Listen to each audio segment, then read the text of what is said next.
hello एक और महीना भोला जी हमने के पर्वत पहाड़ पर रहेगी और महीना कहा पड़ी जा कि चलला जाला की गोड़ला पिटाला चलला जाला की गोड़ला पिटाला चलला जाला की गोड़ला पिटाला चलला जाला की गोड़ला पिटाला तोरा न होला ये भोला जी अरे तोरा न होला ये भोला जी अपोरा बत पहाड़वा बारा दूर गाए भोला जी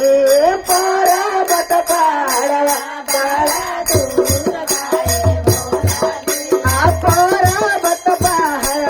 बारा दूर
शंकर भगवान की जय,